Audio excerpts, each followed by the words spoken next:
Okay, let's dive into a confrontation that is, frankly, unlike almost anything we've seen in modern history. This isn't just about politics. No, this is a massive clash of power, of faith, and of global influence. And it's all centered on two of the most famous people on the entire planet. I mean, seriously? A US president versus the Pope? It sounds like the plot of a political thriller, but nope, this is actually happening. A sitting American president in a very direct, very public fight with the head of the Catholic Church. And this isn't some quiet disagreement happening behind closed doors. Oh no, this is all happening out in the open for the entire world to see. So how on earth did we get to this point? To really get a grip on just how big this is, you have to look at the two players involved. On one side, you have Donald Trump, the commander-in-chief of the world's #1 military and economic superpower. And on the other side, you've got Pope Leo XIV, the spiritual leader for, almost 1.5 billion Catholics. So yeah, this is way more than just a policy debate. It's a truly rare clash between the ultimate symbols of state power and religious authority. So what was the spark that lit this incredible firestorm? Well, it all kicked off with a single, very pointed public statement that came directly from the Vatican. A statement aimed right at the heart of the geopolitical stage. And boom, the whole thing just exploded after Pope Leo XIV publicly went after the US and Israeli stance on Iran. And he did not mince words.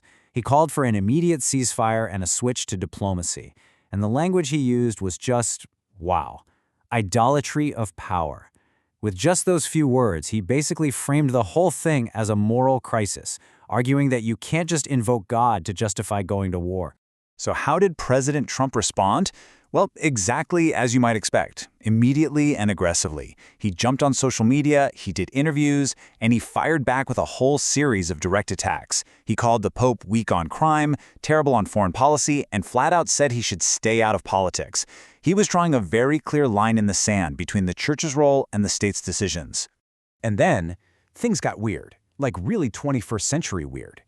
For a brief time, these controversial AI-generated images of Donald Trump started circulating. They were made to look like religious icons. They were taken down pretty quickly, but it added this really strange, kind of surreal digital age layer to this already historic feud. But if anyone thought that would silence the Pope, they were dead wrong. He absolutely refused to back down. His response was just as firm. He said, plainly, "I have no fear of the Trump administration," and promised he would keep speaking out. He framed it not as a political move, but as a core part of his Christian duty, basically saying that when lives are on the line, you can't separate morality from politics. But here's the thing. This public fight is so much more than just a back and forth over Iran. That was just the trigger.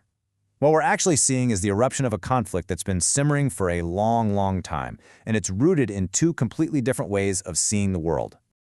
You know, the whole Iran issue, that was just the tip of the iceberg. Underneath the surface, their disagreements run so deep. We're talking about everything from war and immigration to the very role religion should play in politics. And, let's be real, there's also a fight for influence over a very key group, American Catholic voters. And this table just lays it all out, clear as day. On almost every single major issue, they are worlds apart. The Pope is all about globalism, protecting migrants, and diplomacy. The Trump and MAGA vision, it's all about nationalism, border security, and military strength. It's a classic clash between a vision of universal human ethics and a vision of sovereign national power. A conflict like this was pretty much bound to happen. So why should anyone outside the US or the Vatican care about this?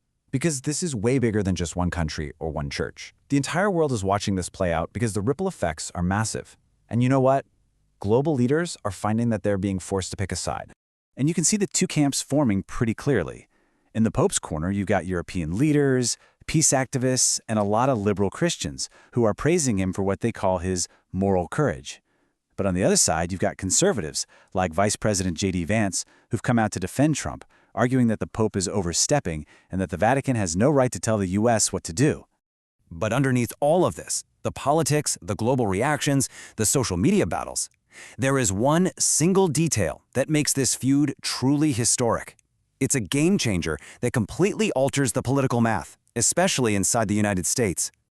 Get this, Pope Leo XIV is American.